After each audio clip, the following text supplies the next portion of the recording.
유신그룹 강씨 일가의 대저택은 살아있는 박물관과도 같았다. 고풍스러운 대리석 기둥과 눈부신 샹들리에, 벽면을 가득 채운 거장들의 미술품들은 하나같이 수십억 원을 호가하는 것들이었다. 하지만 이 화려함의 중심에 자리한 저택의 주인, 강지욱은 그 어떤 빛도 보지 못하는 어둠 속에 갇혀 있었다. 그는 검은 선글라스 뒤에 눈을 숨긴 채 휠체어에 앉아 창밖의 정원을 향해 미동도 없이 앉아 있었다. 한 달 전, 유신그룹을 이끌던 강 회장이 의문의 교통사고로 세상을 떠났다. 그리고 그채 동승했던 유일한 후계자 강지욱은 두 눈의 시력과 마음의 빛을 모두 잃었다. 적어도 세상 사람들과 이 저택의 사용인들은 모두 그렇게 믿고 있었다. 그의 주변을 맴도는 공기는 존경과 연민이 아닌 경멸과 무시의 냉기로 가득 차 있었다. 저것 봐. 또 저러고 있네. 살아있는 마네킹도 아니고. 젊은 하녀 둘이 먼지떨이를 건성으로 흔들며 지욱이 들을 수 없는 작은 목소리로 속삭였다. 하지만 그들의 목소리는 지욱의 예민한 귀에 선명하게 박혔다. 시력을 잃은 대신 그의 다른 감각들은 칼날처럼 날카로워져 있었다. 그는 모든 것을 듣고, 느끼고, 기억했다. 그는 분노를 삼키며 미세하게 손잡이를 쥔 손에 힘을 주었다. 그때 저택의 총괄 집사인 김 집사가 가식적인 부드러움을 가장한 발걸음으로 다가왔다. 그녀는 이 저택의 실질적인 권력자였다. 주인이 눈먼 허수아비로 전락한 지금 그녀의 위세는 하늘을 찌를 듯했다. 그녀는 지욱의 휠체어 옆에 멈춰 서서 마치 어린아이를 대하다 하는 과장된 상냥함이 묻어나는 목소리로 말했다. 도련님, 오후 간식 드실 시간입니다. 제가 제일 좋아하시는 홍차를 준비했어요.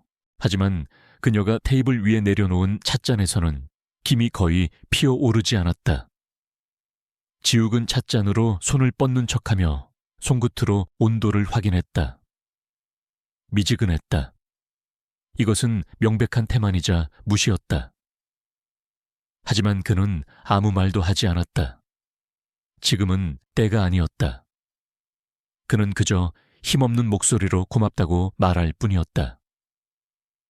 김 집사는 그의 어깨를 가식적으로 두드려주고는 다른 하녀들에게 눈짓을 보내며 자리를 떴다.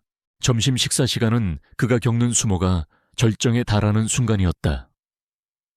그는 거대한 식탁의 상석에 앉혀졌지만 그의 앞에 놓인 음식은 어린아이의 이유식처럼 멀겋게 끓인 야채죽 한 그릇이 전부였다. 반면 식탁의 다른 쪽 끝에 앉은 숙부, 즉 현재 유신그룹의 회장 대행인 강민혁과 그의 가족들 앞에는 최고급 스테이크와 와인이 놓여 있었다. 지욱은 고기 굽는 냄새와 그들의 웃음소리를 들으며 묵묵히 죽을 떠먹었다. 지욱이가 아직 충격에서 벗어나지 못해서 소화가 잘 되는 음식으로 준비하라고 했네. 안 그런가? 김 집사 강민혁이 지욱을 보며 말했지만 그 눈빛에는 걱정이 아닌 만족감이 서려 있었다. 김 집사는 허리를 굽히며 대답했다. 네, 회장님. 도련님의 건강을 최우선으로 생각하고 있습니다. 그들의 위선적인 대화를 들으며 지욱은 속으로 차갑게 비웃었다. 아버지를 죽음으로 몰고 간 저 악마의 얼굴을 그는 결코 잊지 않고 있었다. 지욱은 일부러 물컵을 잡으려다 손을 헛디디는 척했다. 컵이 쓰러지며 맑은 물이 하얀 식탁보 위로 쏟아졌다. 아, 죄송합니다. 제가 또 실수를... 그는 당황한 목소리로 연기했다. 강민혁은 혀를 차며 노골적으로 불쾌한 기색을 드러냈고 김 집사는 과장된 한숨을 내쉬며 하녀에게 소리쳤다. 뭘 꾸물거리고 있어. 어서 도련님이 어지르신 것 좀 닦지 않고. 하녀는 마지못해 다가와 젖은 식탁볼을 행주로 대충 문지르고는 사라졌다. 지욱은 고개를 숙인 채였지만 그의 검은 선글라스 아래 눈은 그 모든 광경을 놓치지 않았다. 하녀의 얼굴에 떠오른 귀찮음, 김 집사의 눈에 서린 경멸, 그리고 숙부의 입가에 걸린 희미한 조소까지 그는 이 모든 모욕과 멸시를 자신의 가슴속 깊은 곳에 있는 복수의 재단에 차곡차곡 쌓아 올렸다. 그날 밤 지욱은 자신의 서재에 홀로 앉아 있었다. 육중한 문이 닫히고 완벽한 정적이 찾아오자 그는 천천히 휠체어에서 일어섰다. 그의 움직임에는 낮의 무기력함이라고는 찾아볼 수 없었다. 그는 단련된 육체의 소유자처럼 곧고 단단하게 서 있었다. 그는 창가로 다가가 검은 선글라스를 벗었다. 어둠 속에서도 그의 눈은 맹수의 것처럼 날카롭게 빛나고 있었다. 그는 한 달 전의 그날을 떠올렸다. 아버지와 함께 차를 타고 가던 중 갑자기 브레이크가 말을 듣지 않았고 반대편에서는 거대한 트럭 한 대가 미친 듯이 달려왔다. 아버지는 마지막 순간에 자신을 감싸 안았다.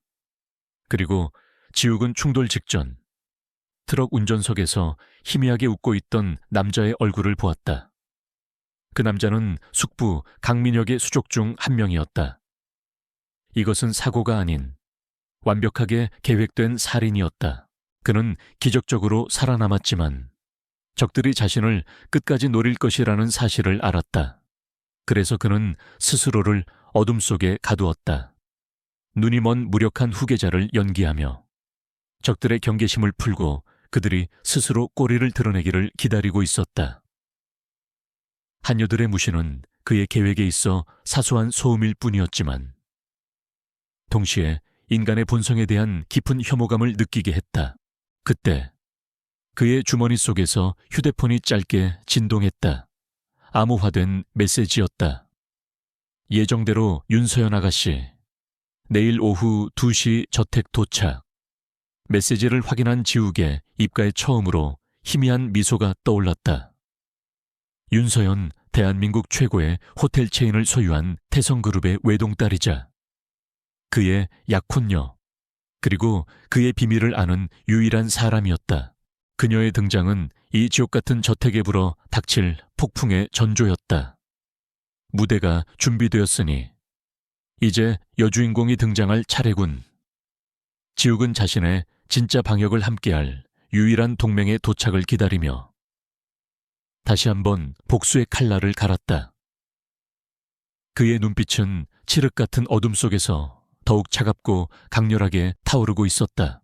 다음 날 오후 요새처럼 조용하던 강씨 저택에 오랜만에 활기가 돌았다. 태성그룹의 외동딸이자 강지욱의 약혼녀인 윤서연이 도착하기로 한 날이었기 때문이다. 김 집사를 필두로 한 사용인들은 현관 앞에 도열하여 마치 왕족이라도 맞이하는 듯 깍듯한 자세를 취하고 있었다. 하지만 그들의 표정 뒤에는 새로운 안주인에 대한 호기심과 함께 은근한 무시가 섞여 있었다. 그들에게 윤서연은 그저 눈먼 불구자와 정략 결혼을 해야 하는 불쌍한 신데렐라일 뿐이었다. 마침내 긴 포댓길 끝에서 방탄 유리로 특수 제작된 검은색 마이바흐 한 대가 미끄러지듯 들어왔다. 차가 멈추자 운전기사가 내려 뒷좌석 문을 열었다. 가장 먼저 시선을 사로잡은 것은 아찔한 높이의 스틸레토 힐이었고 이어서 차에서 내린 윤서연의 모습은 살아있는 인형 그 자체였다. 그녀는 머리부터 발끝까지 최신 명품 컬렉션으로 치장하고 있었고 차가운 무표정은 그녀에게 얼음 공주라는 별명을 안겨준 이유를 설명해주는 듯했다. 서연은 고개 숙여 인사하는 사용인들에게는 눈길조차 주지 않은 채 저택의 외관을 까다로운 감정사처럼 훑어보았다. 그리고는 김 집사에게 턱짓하며 말했다. 짐은 알아서 방으로 옮겨줘요. 방에 먼지 하나라도 보이면 가만 안 둘 테니. 그녀의 목소리는 얼음처럼 차가웠고 그 안에는 사람을 내려다보는 듯한 오만함이 가득했다. 김 집사는 속으로 혀를 찼지만 겉으로는 더욱 공손하게 허리를 숙였다. 그때 저택 안에서 휠체어를 탄 지욱이 다른 하녀에 의해 밀려나왔다. 김 집사는 기다렸다는 듯이 서연에게 지욱을 소개했다. 아가씨, 도련님이 마중 나오셨습니다. 서연은 그제야 지욱에게 시선을 돌렸다. 하지만 그 시선은 약혼자를 향한 애틋함이 아닌 값비싼 가구를 쳐다보는 듯한 무감정한 눈빛이었다. 그녀는 지욱에게 다가가지도 않은 채 김 집사를 향해 말했다. 앞으로 내가 지낼 곳이 여기란 말이지. 생각보다 촌스럽네. 현관 벽지부터 당장 바꾸도록 해요. 그녀의 말에 사용인들은 뒤에서 몰래 비웃음을 흘렸다. 눈먼 약혼자는 안중에도 없고 집안 인테리어 타령이나 하는 철없는 여자라고 생각하는 것이 분명했다. 지욱은 아무 말 없이 고개를 숙이고 있었지만 그의 입에는 누구도 눈치채지 못할 만큼 희미한 미소가 걸려 있었다. 그녀의 연기는 완벽했다. 그날 오후 내내 서연의 히스테리는 계속되었다. 그녀는 자신이 머물 스위트룸의 침대 시트 실 개수가 마음에 들지 않는다며 전부 교체하라고 명령했고, 욕실에 놓인 미네랄 워터 브랜드가 자신이 마시는 것이 아니라며 당장 프랑스에서 공수해오라고 소리쳤다. 사용인들은 그녀의 끝없는 요구에 진땀을 흘리며 뛰어다녀야 했고, 그녀에 대한 경멸감은 시간이 갈수록 깊어졌다. 하지만 그 누구도 알지 못했다. 서연이 방을 둘러보며 불평을 늘어놓는 동안 그녀의 눈은 저택의 모든 구조와 사용인들의 동선, 그리고 CCTV의 사각지대까지 정확하게 머릿속에 입력하고 있었다. 그녀의 철없는 행동들은 그들의 경계심을 허물기 위한 완벽한 위장이었다. 그녀의 머릿속은 이미 이 저택을 어떻게 장악할 것인지에 대한 치밀한 계산으로 가득 차 있었다. 결정적인 순간은 해가 저물어갈 무렵 정원에서 일어났다. 김 집사는 서연에게 환심을 사기 위해 아름답게 가꿔진 장미 정원을 안내하고 있었다. 지욱 역시 신선한 공기를 쐰다는 핑계로 정원 한쪽 벤치에 앉아 있었다. 그때 한 어린 하녀가 지욱의 약이 든 쟁반을 들고 다가왔다. 그녀는 주변에 김 집사와 서연이 있다는 사실을 잊은 채 습관처럼 지욱에게 거친 반말을 내뱉었다. 이봐요, 약 먹을 시간이에요. 하녀는 쟁반을 지욱의 손이 닿기 힘든 벤치 구석에 아무렇게나 내려놓고는 돌아서려 했다. 그녀의 행동에는 장애인에 대한 최소한의 존중조차 찾아볼 수 없었다. 그 순간 서연이 정원의 풍경에 감탄하는 척하며 무심하게 말했다. 어머, 저분은 참 힘들겠네. 환자 돌보는 일이 보통이 아닐 텐데. 그녀의 목소리는 하녀의 행동을 전혀 신경 쓰지 않는 것처럼 들렸다. 김 집사는 서연의 말에 안도하며 거들었다. 아가씨, 말씀이 맞습니다. 저희가 아니면 누가 도련님을 돌보겠습니까? 그들은 서연이 자신들과 같은 부류, 즉 무력한 지욱을 동정하면서도 무시하는 부류라고 완전히 확신하게 되었다.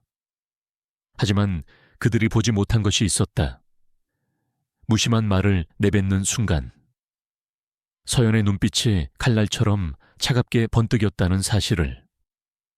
그녀의 마음속에서 분노의 불길이 조용히 타오르기 시작했다. 그날 저녁 식사 자리에서 서연의 연기는 절정에 달했다. 그녀는 숙부인 강민혁에게는 온갖 아양을 떨며 결혼 준비에 대한 이야기를 늘어놓았지만 바로 옆자리에 앉은 지욱에게는 눈길 한 번 주지 않았다. 마치 그가 투명인간이라도 되는 것처럼. 이 완벽한 연극에 강민혁마저 그녀를 예쁘고 머리가 텅 빈 인형이라고 완전히 믿어버리고 말았다. 밤이 깊어지고 저택의 모든 불이 꺼졌다. 화려한 스위트룸 침대에 누워있던 서연이 조용히 눈을 떴다. 그녀의 얼굴에서는 낮에 오만하고 철없는 표정은 온데간데 없고 목표물을 노리는 암살자처럼 냉철하고 단호한 표정만이 남아있었다. 그녀는 소리 없이 침대에서 일어나 몸에 붙는 검은색 실크 잠옷으로 갈아입었다. 그녀의 움직임은 고양이처럼 우아하고 은밀했다. 그녀는 어두운 복도를 마치 자신의 집처럼 익숙하게 걸어갔다. 낮에 머릿속에 입력해둔 저택의 지도가 완벽하게 펼쳐지고 있었다. 마침내 그녀는 지우개 서재 앞에 도착했다. 그리고 약속된 신호를 보냈다. 짧게 2번, 그리고 길게 1번. 똑똑, 똑. 잠시 후 육중한 서재 문이 소리 하나 없이 열렸다. 그녀는 한치의 망설임도 없이 어둠 속으로 몸을 와들였고 문은 다시 조용히 닫혔다. 이제 진짜 전쟁을 위한 그들만의 비밀회의가 시작될 시간이었다. 서재 문이 등 뒤에서 소리 없이 닫히는 순간 윤서연은 자신을 둘러싼 세상이 완전히 변하는 것을 느꼈다. 어둠 속에서 그녀를 맞이한 강지욱은 더 이상 휠체어에 앉은 무력한 환자가 아니었다. 그는 2발로 굳건히 서 있었고 짙은 어둠은 그의 모습을 감추는 장막이 아닌 그와 하나가 되는 그림자처럼 보였다. 그는 낮 동안 쓰고 있던 선글라스를 벗어 테이블 위에 내려놓았다. 나의 진짜 세상에 온 걸 환영해. 서연아. 지욱의 목소리는 낮고 차분했지만 그 안에는 강철 같은 의지가 담겨 있었다. 서연은 그의 앞으로 다가가 걱정스러운 눈빛으로 그의 얼굴을 살폈다. 괜찮은 거야 오늘 하루 종일. 그들이 당신에게 하는 짓을 보니 견딜 수가 없었어. 그녀의 목소리에서는 낮의 차가운 오만함은 찾아볼 수 없었다. 오직 진심 어린 염려만이 묻어났다. 지욱은 그녀의 손을 부드럽게 잡았다. 나는 괜찮아. 이 정도는 아무것도 아니야. 그보다 네가 본 것을 말해줘. 그의 말에 서연은 고개를 끄덕였다. 그녀는 낮 동안 자신이 보고 들은 모든 것을 간결하고 정확하게 보고하기 시작했다. 김 집사의 교활한 통제력, 하녀들의 뿌리 깊은 태만과 경멸, 그리고 저택 내부의 미묘한 권력 관계까지. 그녀의 분석은 전문 경영인의 그것처럼 날카로웠다. 서연의 보고가 끝나자 지욱은 그녀를 서재의 가장 안쪽 벽으로 이끌었다. 그곳에는 거대한 세계 지도가 걸려 있었다. 지우기 지도 위특정한 지점을 누르자 벽이 소리 없이 옆으로 갈라지며 비밀스러운 공간이 나타났다. 그 안은 최첨단 장비로 가득 찬 작은 지휘 통제실이었다. 수십 개의 모니터에는 저택의 CCTV 화면, 유신그룹의 주가 그래프, 그리고 복잡한 자금 흐름도가 띄워져 있었다. 서연은 놀라지 않았다. 그녀는 이미 지욱이 단순한 복수심을 넘어 거대한 전쟁을 준비하고 있다는 것을 알고 있었기 때문이다. 그녀의 시선은 통제실 중앙을 차지한 거대한 보드에 꽂혔다. 그곳에는 강민혁을 중심으로 한 수많은 인물들의 사진과 자료들이 붉은 실로 복잡하게 얽혀 있었다. 아버지의 사고를 조사하며 지욱이 홀로 구축해온 거대한 음모의 지도였다. 네가 본 그대로야. 김 집사는 단순한 하녀들의 우두머리가 아니야. 그녀는 강민혁 숙부의 눈과 귀 역할을 하는 이 집의 감시자지. 내가 완벽한 식물인간으로 지내는지, 혹시라도 다른 마음을 품고 있지는 않은지 일거수일투족을 감시해서 보고하고 있어. 지욱은 보드 위에 붙은 김 집사의 사진을 손가락으로 가리키며 말했다. 그의 목소리는 차갑게 식어 있었다. 그는 서연에게 지난 한 달간 자신이 겪은 일들과 아버지의 죽음에 대한 진실을 모두 털어놓았다. 사라진 트럭 운전사, 조작된 사고 기록, 그리고 회사에서 숙부의 유령 회사로 흘러 들어가는 거대한 자금까지. 그는 모든 것을 알고 있었지만 두 눈과 두 발이 묶인 채 아무것도 할 수 없었다. 그에게는 자신을 대신해 이 체스판 위에서 움직여줄 말이 절실하게 필요했다. 나는 네가 필요해. 서연아, 이 저택 안에서 자유롭게 움직이며 나의 눈과 손이 되어줄 사람. 위험한 일이라는 거 알아. 하지만 너 말고는 믿을 사람이 없어. 그의 목소리에는 간절함이 묻어났다. 서연은 그의 눈을 똑바로 마주보았다. 그 눈 속에서 홀로 거대한 적과 싸워온 그의 고독과 결의를 읽을 수 있었다. 그녀는 망설이지 않았다. 위험한 건 상관없어. 어차피 우리 두 사람의 운명은 처음부터 하나로 묶여 있었잖아. 말해줘. 내가 뭘 하면 되지? 그녀의 대답에 지욱의 얼굴에 처음으로 안도하는 듯한 미소가 번졌다. 그는 그녀를 다시 보듯 앞으로 이끌었다. 숙부를 치기 전에 그의 눈과 귀를 먼저 멀게 해야 해. 이 저택을 다시 우리의 영토로 만들어야만 진짜 전쟁을 시작할 수 있어. 그들의 첫 번째 목표는 명확해졌다. 바로 김집사와 그녀를 따르는 부패한 사용인들을 모두 숙청하는 것이었다. 그것은 단순히 그들의 오만함에 대한 처벌이 아니었다.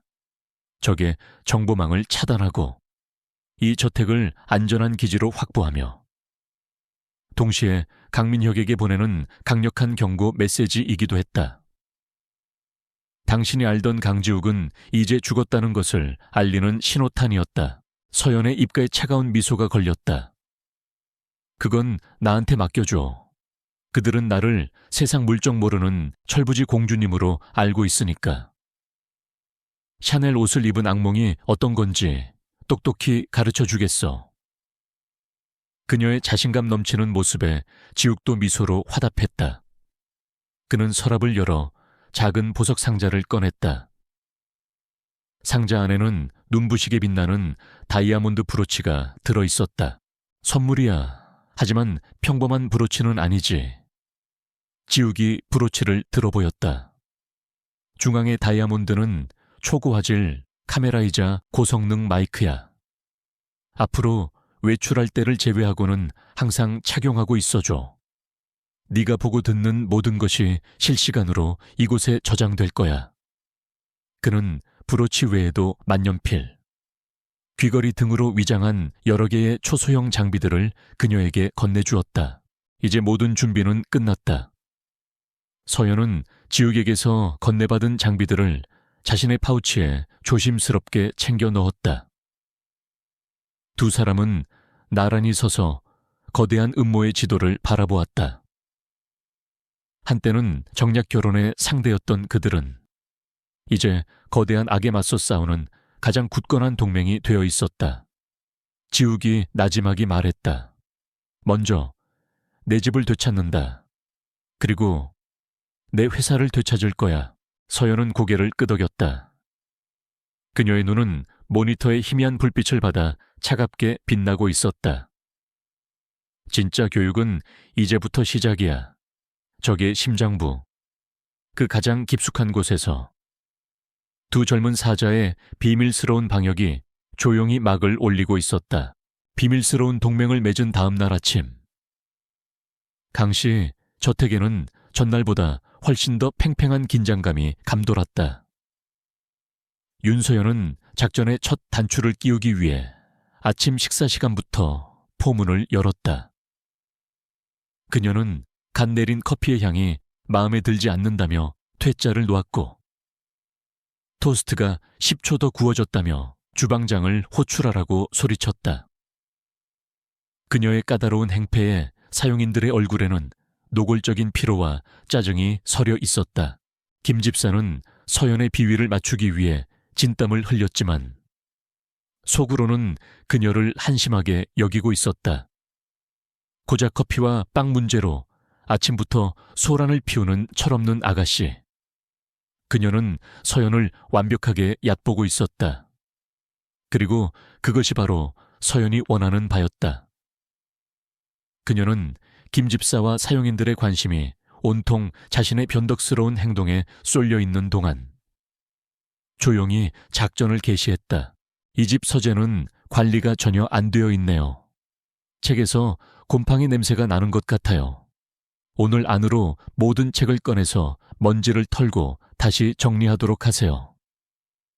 서연의 불호령에 하녀들은 마지못해 육중한 서재로 향했다. 그들이 수천 권의 책과 씨름하며 불평을 늘어놓는 동안 서연은 감독을 핑계로 서재에 머물렀다. 그리고 아무도 보지 않는 틈을 타 지욱이 건네준 만년필 형태의 녹음기를 낡은 필통 안에 자연스럽게 꽂아두었다. 그녀의 행동은 대담했지만 동시에 극도로 신중했다. 한 하녀가 청소 방법을 묻기 위해 갑자기 다가왔을 때 서연은 심장이 철렁 내려앉는 것을 느꼈다. 하지만 그녀는 표정 하나 바꾸지 않고 즉시 쌀쌀맞은 공주님으로 돌아왔다.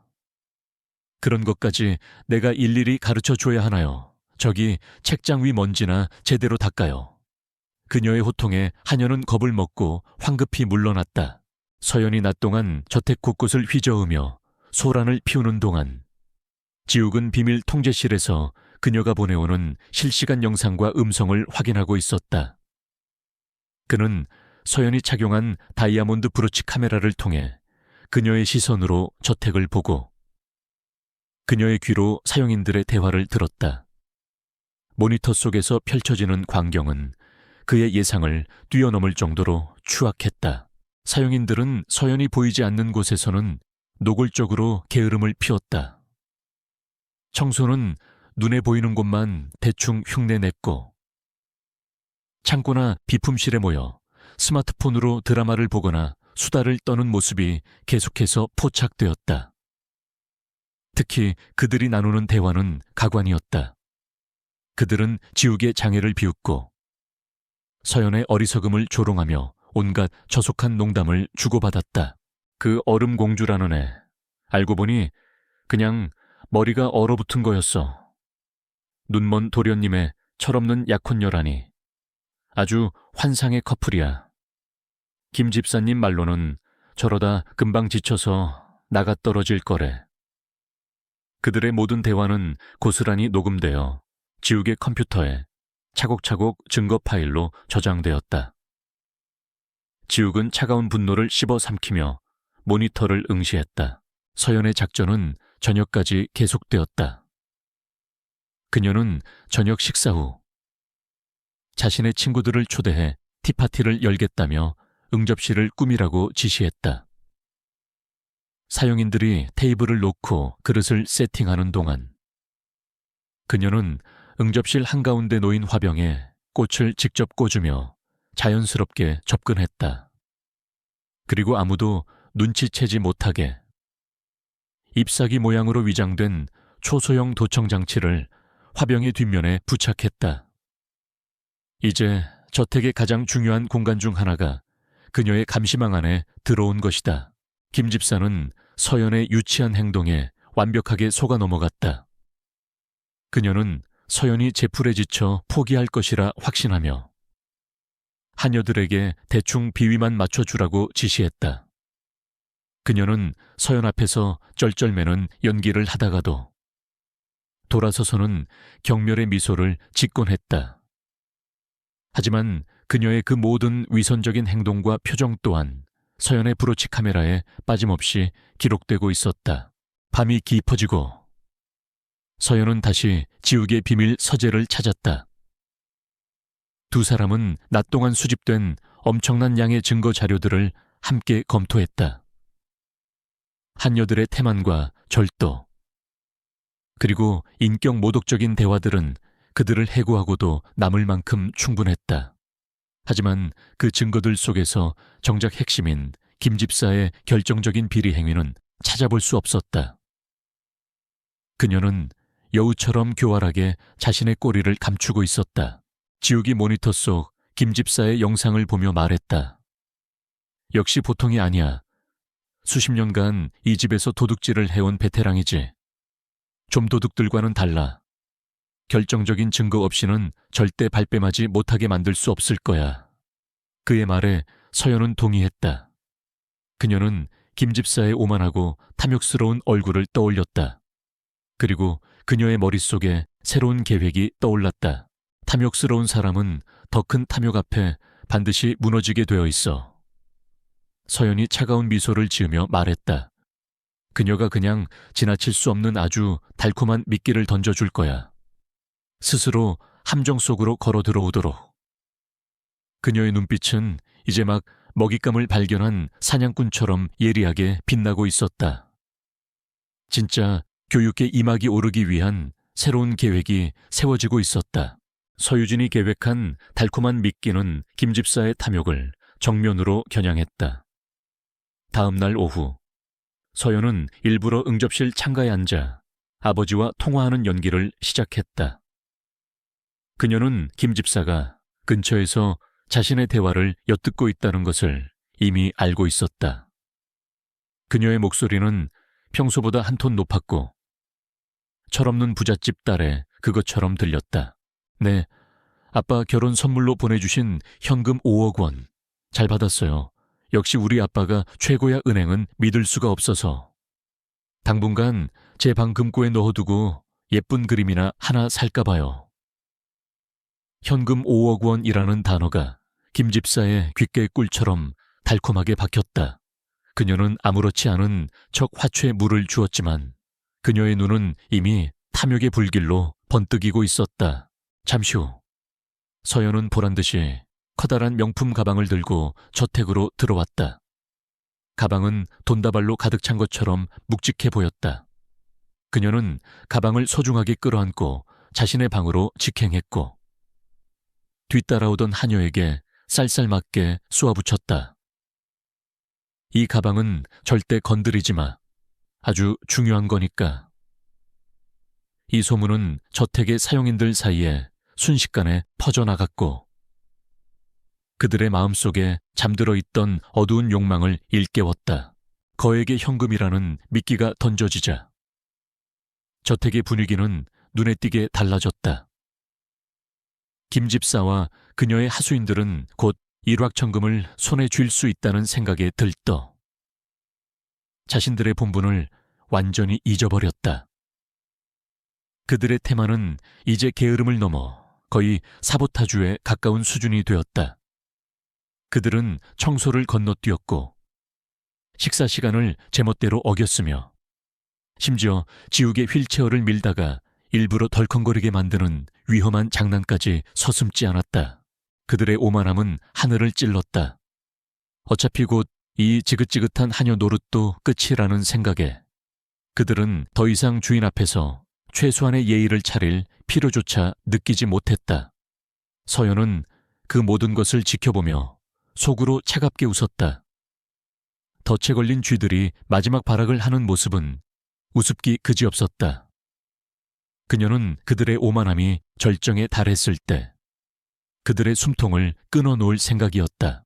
김 집사는 며칠에 걸쳐 치밀하게 범행을 계획했다. 그녀는 수십 년간 일하며 익힌 저택의 모든 구조와 보안 시스템의 허점을 이용했다. 그녀가 범행일로 잡은 날은 서연이 친구들과 저녁 약속이 있다며 외출한 날 밤이었다. 서연이 떠나자 김 집사는 다른 하녀들에게 각자 할 일을 지시한 뒤 모두가 잠들기를 기다렸다. 자정이 넘은 시각, 저택 전체가 깊은 잠에 빠져들었다. 검은 옷으로 갈아입은 김 집사는 그림자처럼 자신의 방을 빠져나왔다. 그녀는 복도를 비추는 CCTV 카메라를 교묘하게 피하며 서연의 스위트룸 앞으로 다가갔다. 그녀의 손에는 만능 마스터키가 들려 있었다. 그녀는 자신이 이 저택의 진정한 주인이라도 된 것처럼 한치의 망설임도 없이 서연의 방문을 열고 안으로 들어갔다.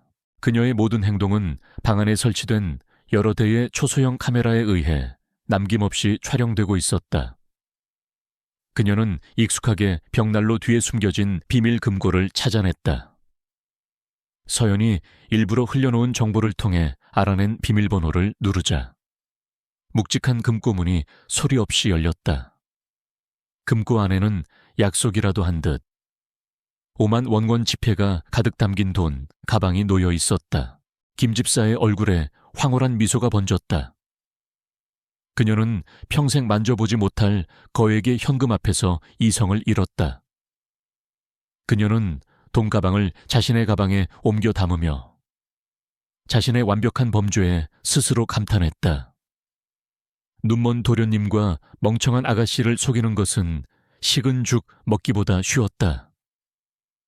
그녀는 모든 흔적을 지우고 처음 들어왔을 때처럼 조용히 방을 빠져나갔다.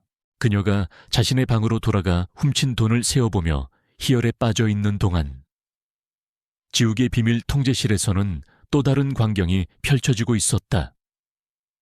지욱과 서연은 대형 모니터를 통해 김 집사의 모든 범행 과정을 실시간으로 지켜보고 있었다.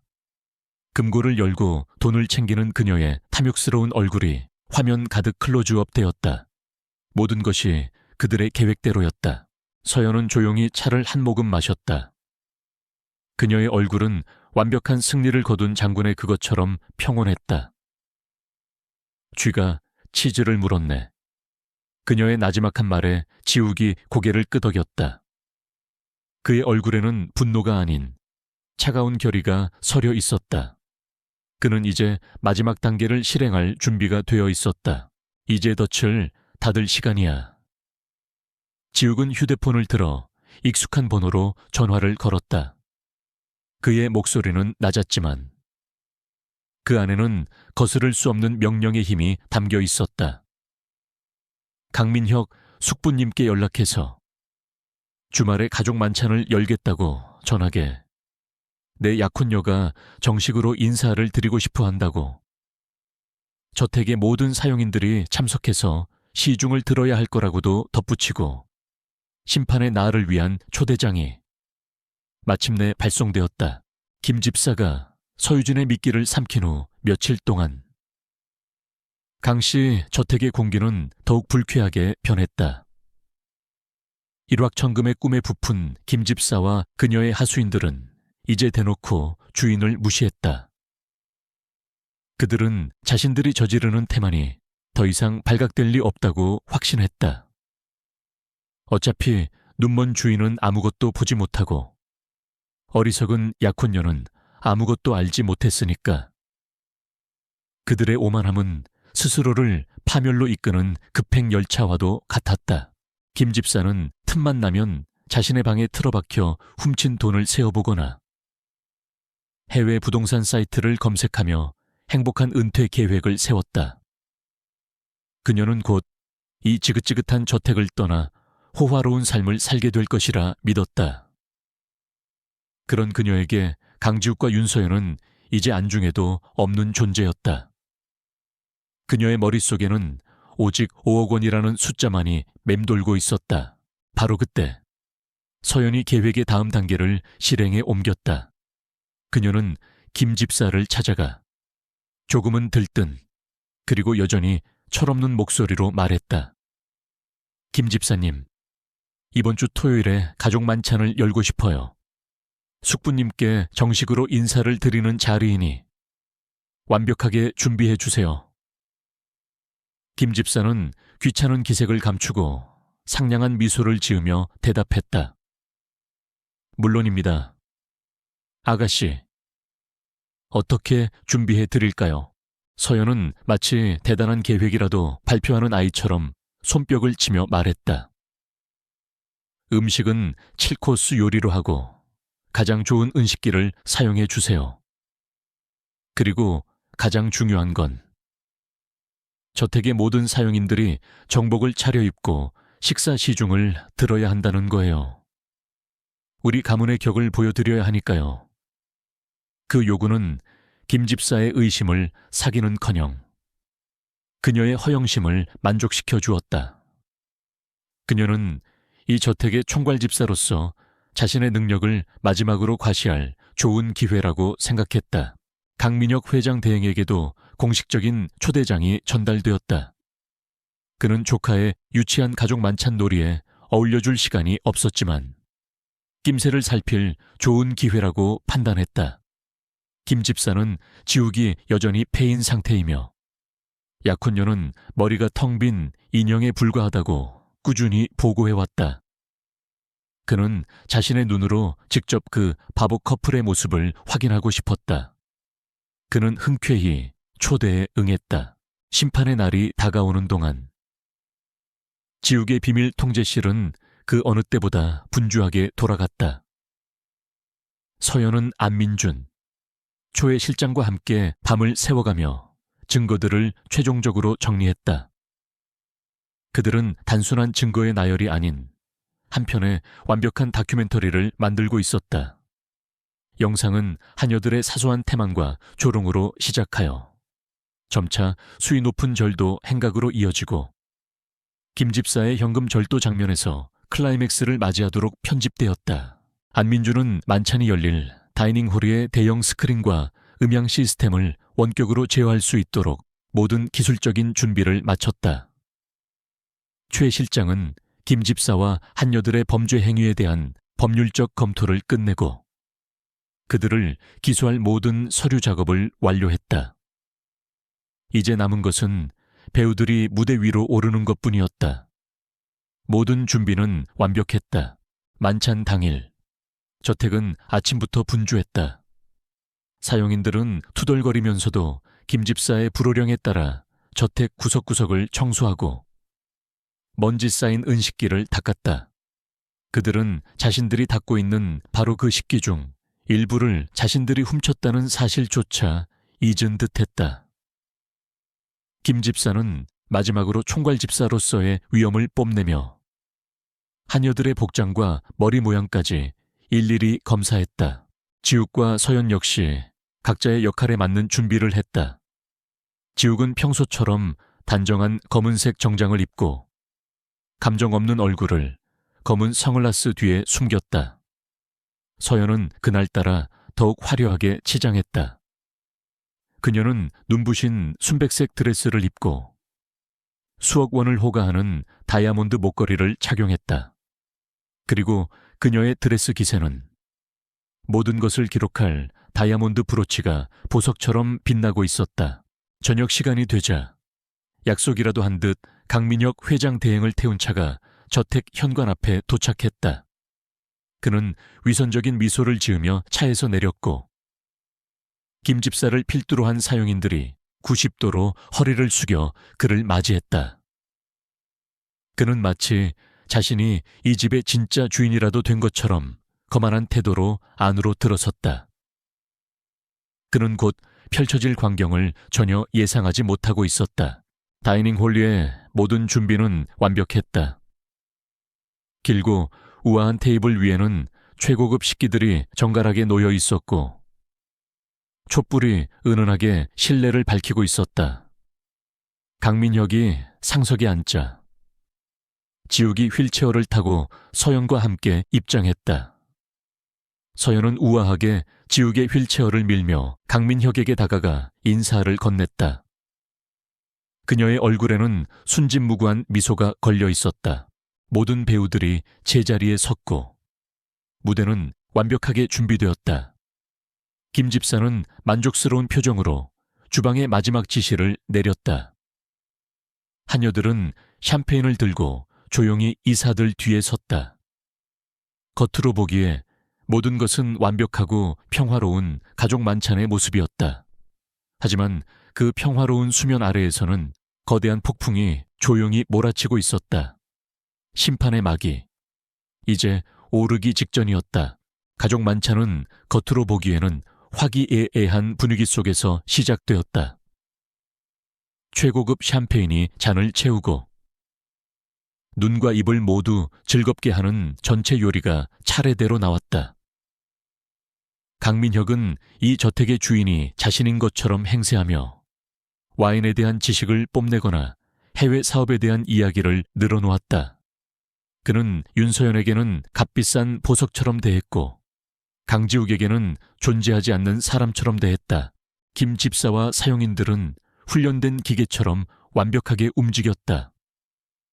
그들의 얼굴에는 흠잡을 데 없는 직업적인 미소가 걸려 있었지만 그들의 눈빛 속에는 눈먼 주인과 철없는 약혼녀에 대한 경멸이 숨겨져 있었다.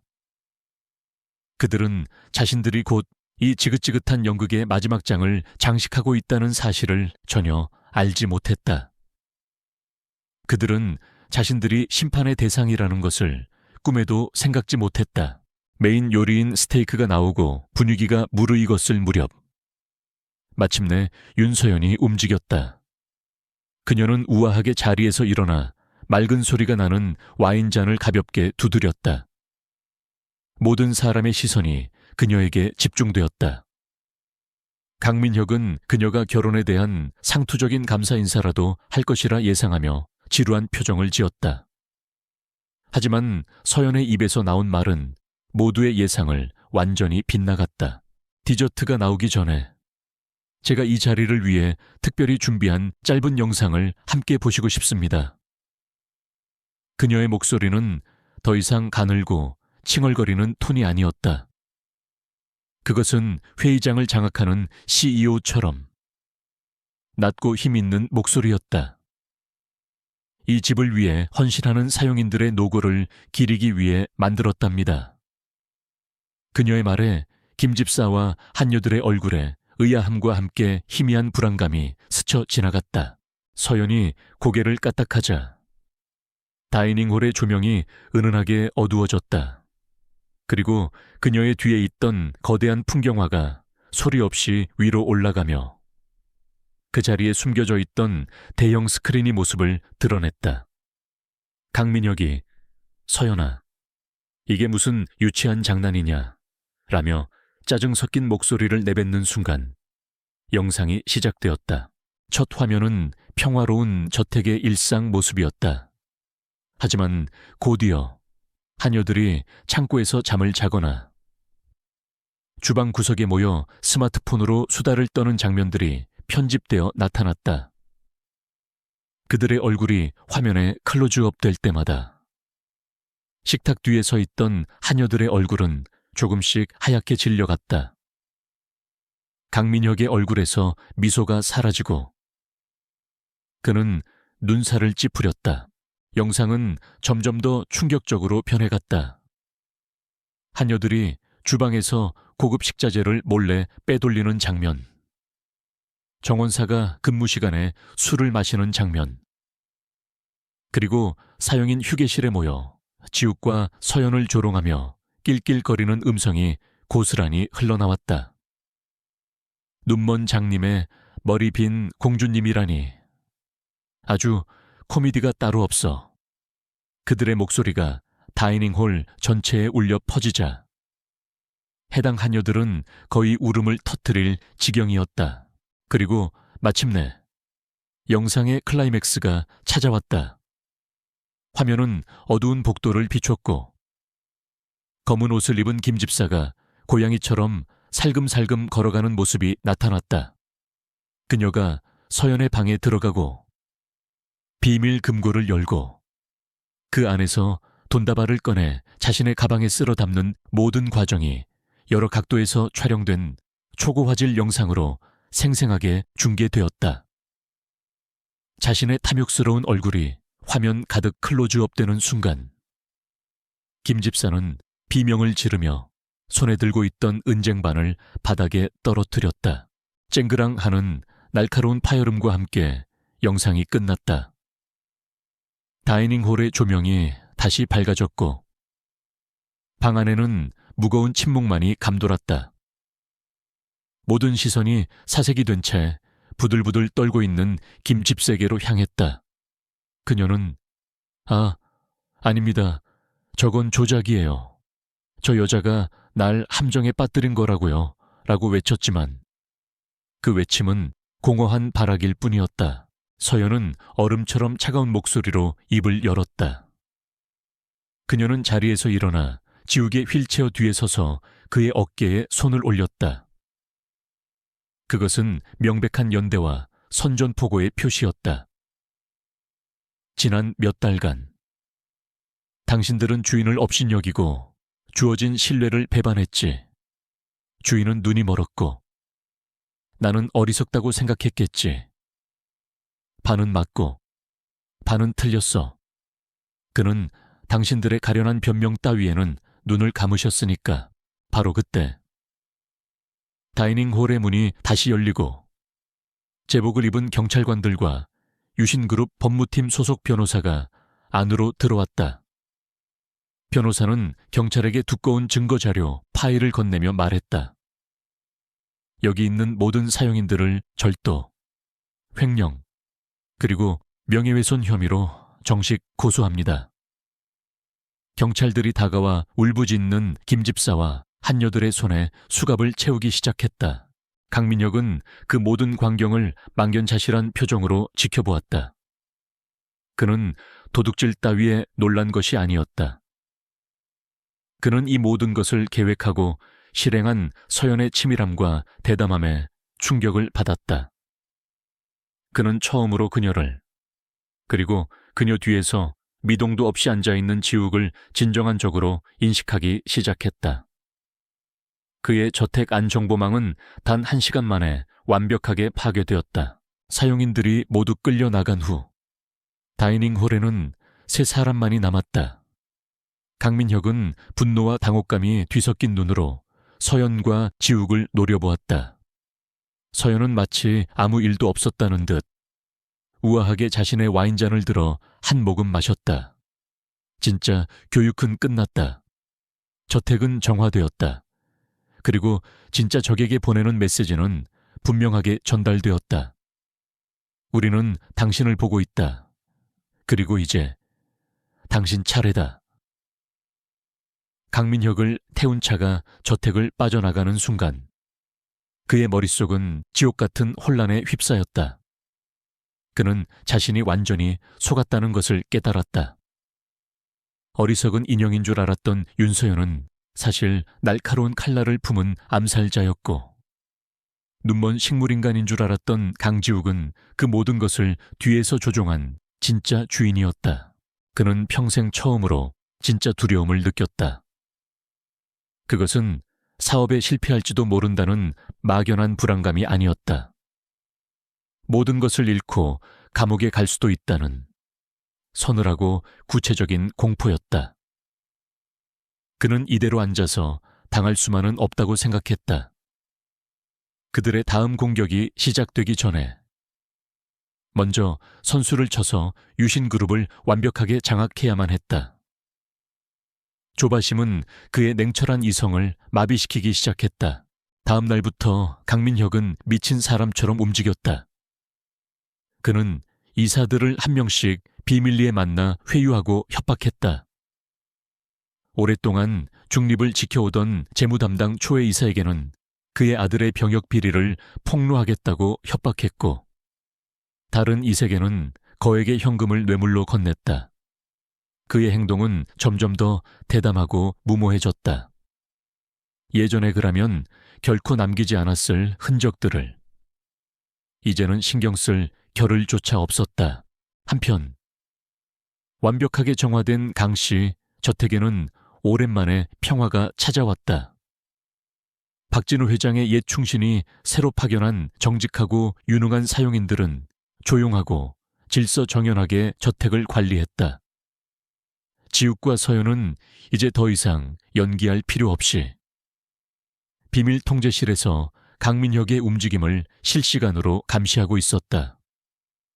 모든 것이 그들의 예측대로 흘러가고 있었다. 벌집을 건드렸더니 벌들이 미쳐 날뛰기 시작했군. 지욱이 모니터 속에서 여러 이사들을 만나며 분주하게 움직이는 강민혁의 모습을 보며 차갑게 말했다. 안민준이 심어놓은 도청 프로그램은 강민혁의 모든 통화 내용과 이메일을 가로채고 있었다. 그의 모든 발악이 생중계되고 있는 셈이었다. 서연은 옆에서 조용히 고개를 끄덕였다. 두려움에 사로잡힌 짐승은 예측하기 쉽죠. 그리고 실수도 잦아지고요. 그리고 강민혁은 그들의 예상대로 치명적인 실수를 저질렀다. 그는 자신에게 반대할 가능성이 있는 이사들을 주주총회에서 몰아내기 위해 그들의 주식을 비싼 값에 사들일 자금이 필요했다. 그는 유신건설의 자회사 중 한 곳에서 수백억 원의 자금을 빼내 파나마에 있는 자신의 유령 회사로 송금하라고 지시했다. 예전 같았으면 몇 달에 걸쳐 여러 단계를 거쳤을 자금 세탁을 단 며칠 만에 성급하게 처리해버린 것이다. 비밀 통제실의 모니터에 경고등이 번쩍였다. 초회 실장이 흥분한 목소리로 외쳤다. 잡았습니다. 유신건설에서 파나마 페이퍼 컴퍼니로 향하는 자금 흐름을 포착했습니다. 너무 서두른 나머지 꼬리를 완벽하게 지우지 못했습니다. 이건 빼도 박도 못할 횡령의 증거입니다. 마침내 강민혁의 현재 진행형 범죄에 대한 결정적인 증거가 확보된 순간이었다. 증거는 그것뿐만이 아니었다. 강민혁이 이사들을 협박하는 녹취 파일, 뇌물이 오고 간 계좌 이체 내역 등 그의 죄를 입증할 자료들이 산더미처럼 쌓여가고 있었다. 그는 스스로 자신의 무덤을 파고 있었다. 이제 남은 것은 그가 판 무덤의 뚜껑을 덮어주는 일뿐이었다. 며칠 후 지우개 편에 선 이사로부터 긴급 연락이 왔다. 강민혁이 경영 정상화를 명분으로 긴급 이사회를 소집했다는 것이었다. 안건은 단 하나. 강지욱 이사의 건강상 문제로 인한 이사직 해임 및 강민혁 회장 대행의 정식 회장 추대였다. 그는 이사회에서 모든 것을 끝내고 유신그룹을 완전히 삼킬 생각이었다. 결전의 날이 마침내 다가온 것이다. 지욱은 통제실에 거대한 보드 앞에 섰다. 지난 몇 달간의 고독한 싸움이 주마등처럼 스쳐 지나갔다. 아버지의 억울한 죽음, 자신을 향한 조롱과 멸시, 그리고 어둠 속에서 유일한 빛이 되어준 약혼녀. 그는 이 모든 것을 끝내기 위해 마지막 힘을 끌어모았다. 그는 결심했다. 그는 서연을 돌아보았다. 그녀의 눈에는 걱정 대신 굳건한 믿음이 담겨 있었다. 그 믿음이 지욱에게 마지막 용기를 주었다. 그는 자신의 서재 옷장으로 걸어갔다. 그곳에는 사고 이후 한 번도 입지 않았던 아버지가 직접 맞춰주신 짙은 남색의 맞춤 정장이 걸려 있었다. 그는 정장을 꺼내들며 나지막이 말했다. 그가 마지막 수를 던졌으니 나도 나의 마지막 수를 둘 차례야. 지욱은 서연을 보며 희미하게 웃었다. 그 웃음은 더 이상 자신을 감추기 위한 위장이 아니었다. 그것은 왕의 귀환을 알리는 자신감의 표현이었다. 이제 눈먼 장님이 다시 눈을 뜰 시간이야. 그의 선언과 함께 거대한 방역의 마지막 장이 조용히 준비되고 있었다. 긴급 이사회가 소집된 날의 아침. 유신그룹 본사에는 폭풍전야의 긴장감이 감돌았다. 강민혁은 승리를 확신하고 있었다. 그는 지난 며칠간 뇌물과 협박으로 과반수의 이사들을 자신의 편으로 만드는데 성공했다. 오늘 이사회가 끝나면 강지욱은 이사직에서 완전히 제명될 것이고 자신은 유신그룹의 명실상부한 주인이 될 터였다. 그의 발걸음은 그 어느 때보다 가벼웠다. 같은 시각 강씨 저택의 비밀 통제실. 강지욱과 윤소연은 마지막 점검을 하고 있었다. 그들의 얼굴에는 긴장감 대신 모든 준비를 마친 장수의 평온함이 서려 있었다. 안민주는 원격으로 이사회장의 모든 시스템을 장악할 준비를 마쳤고 최 실장은 강민혁의 범죄를 입증할 모든 증거 자료를 법무팀과 검찰에 넘겼다. 이제 남은 것은 주연 배우가 무대 위로 오르는 것뿐이었다. 지욱은 아버지의 유품인 짙은 남색 정장으로 갈아입었다. 그는 더 이상 휠체어에 앉아있지 않았다. 그는 자신의 두 다리로 굳건히 서 있었다. 서연은 그의 넥타이를 마지막으로 매만져주며 그의 눈을 바라보았다. 준비됐어. 그녀의 질문에 지욱은 말없이 고개를 끄덕였다. 그는 마지막으로 검은 선글라스를 썼다.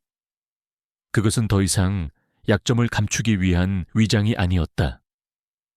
사냥 직전, 자신의 살기를 감추는 사냥꾼의 가면이었다.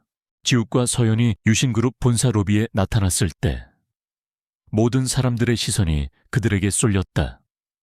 서연이 눈먼 지욱의 휠체어를 미는 모습은 사람들의 동정심을 자아냈다.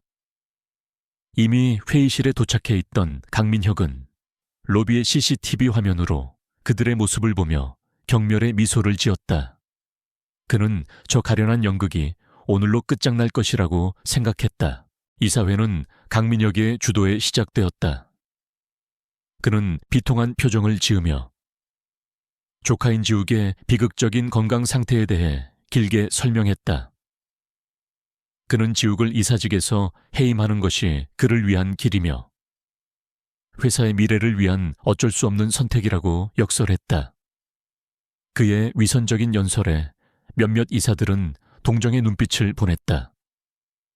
모든 것이 그의 각본대로 흘러가고 있었다. 그럼 강지욱 이사의 해임안에 대한 표결을 시작하겠습니다. 찬성하시는 분은 거수해 주십시오. 강민혁이 승리를 확신하며 말했다. 그의 편에 서기로 약속한 이사들이 하나둘씩 손을 들기 시작했다. 과반수가 넘어가는 순간 강민혁의 입가의 승리의 미소가 번졌다. 하지만 바로 그 순간 회의장을 가르는 차가운 목소리가 울려 퍼졌다. 이에 있습니다.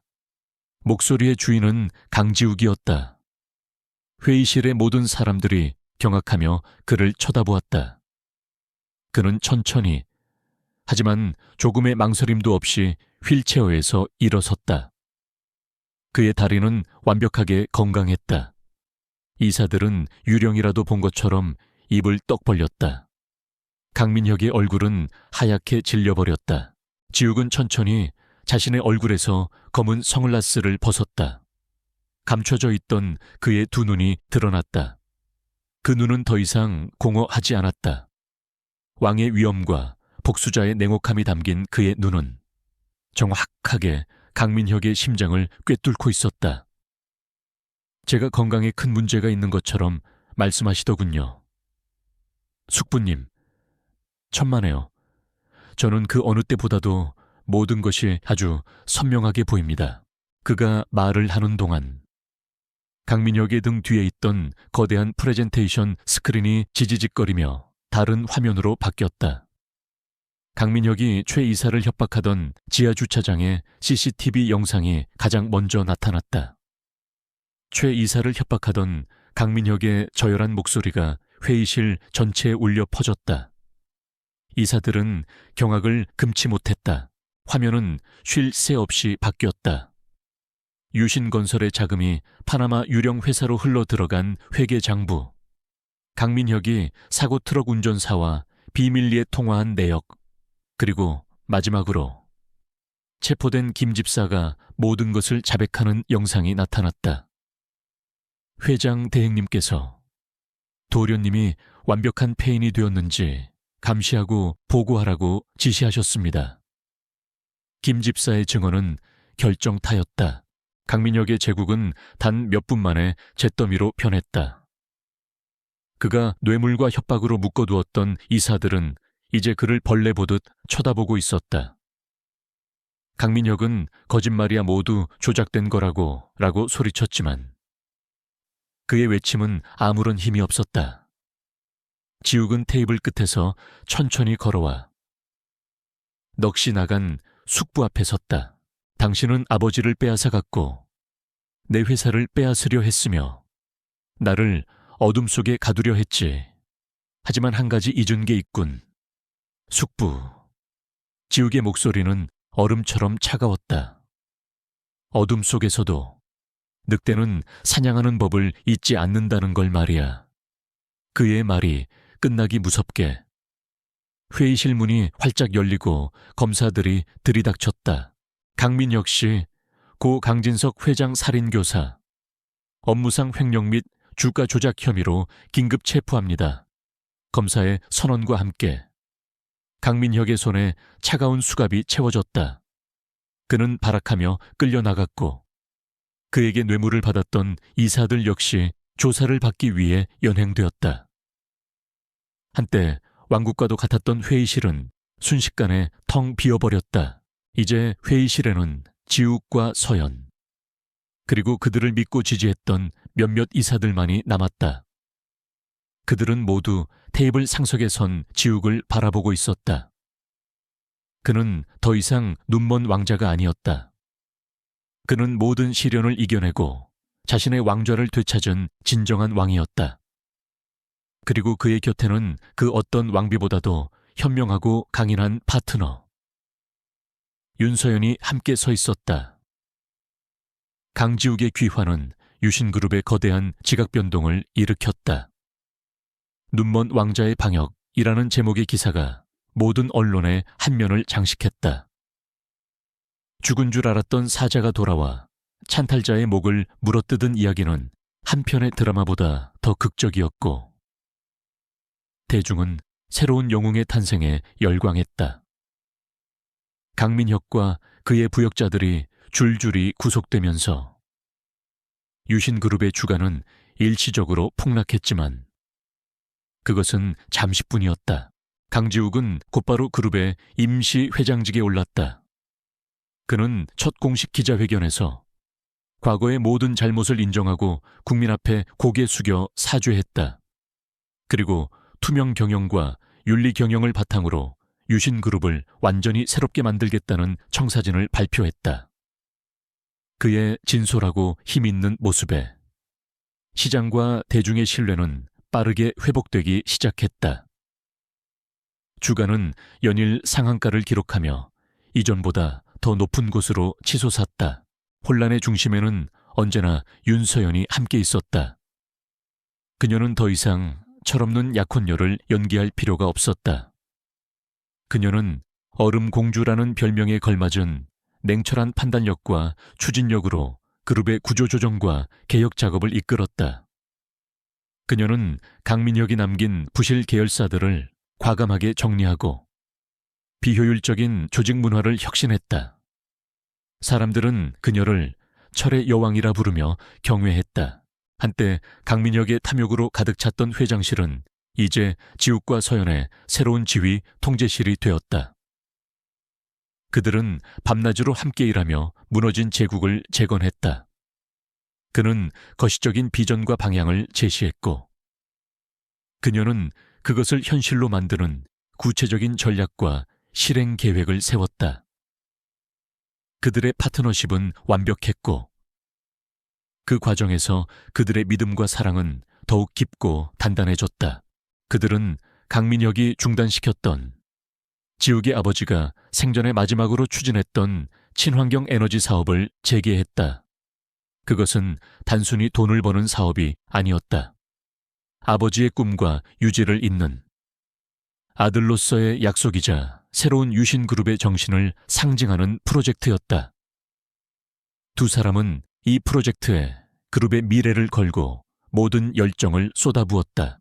어느 늦은 밤, 회장실에서 함께 야근을 하던 중 지욱은 서연의 손을 조용히 잡았다. 그는 창밖으로 펼쳐진 서울의 야경을 바라보며 나지막이 말했다. 우리 아버지께서 우리의 약혼을 주선하셨을 때 그것은 회사를 지키기 위한 전략이었지. 하지만 이제는 아니야. 그는 그녀의 앞으로 다가가 그녀의 눈을 깊이 바라보았다. 그는 주머니에서 작은 벨벳 상자를 꺼내 열었다. 그 안에는 화려하지 않지만 맑고 깊은 빛을 내는 사파이어 반지가 들어있었다. 서연아, 우리는 함께 전쟁을 치렀고 승리했어. 이제는 전략이나 계약이 아닌 내 진심으로 당신에게 청하고 싶어. 나와 결혼해서 나의 인생과 유신의 미래를 함께 만들어주지 않겠어. 그의 진심 어린 고백에 서연의 눈가에 조용히 이슬이 맺혔다. 그녀는 말없이 고개를 끄덕였고 두 사람은 서로를 따뜻하게 끌어안았다. 몇 달 후 그들의 결혼식이 열렸다. 결혼식은 세간의 예상과 달리 화려하고 사치스러운 행사가 아니었다. 아름다운 고택의 정원에서 그들을 믿고 지지해준 소수의 사람들만을 초대해 조용하고 경건하게 치러졌다. 그들의 새로운 시작을 축복하는 자리에는 거짓된 인연이 아닌 진실한 유대감만이 가득했다. 결혼식 날 밤, 지욱과 서연은 정원이 내려다 보이는 테라스에 나란히 서 있었다. 밤하늘에는 별들이 보석처럼 쏟아지고 있었다. 서연이 장난스럽게 물었다. 가끔은 그 어두웠던 시간이 그립지 않아. 지욱은 미소를 지으며 그녀를 자신의 품으로 끌어당겼다. 아니, 전혀. 나는 한 번도 진짜 어둠 속에 있었던 적이 없으니까. 내 곁에는 언제나 당신이라는 태양이 있었거든. 그는 그녀의 이마에 부드럽게 입을 맞췄다. 길고 길었던 복수의 밤은 끝났다. 이제 그들의 앞에는 두 사람이 함께 만들어갈 찬란한 아침이 기다리고 있었다. 눈먼 왕자는 이제 세상을 다스리는 현명한 왕이 되었고, 얼음 공주는 그의 곁을 지키는 가장 강인하고 따뜻한 여왕이 되었다. 두 사람의 진정한 전설은 바로 그날 밤부터 새롭게 시작되고 있었다.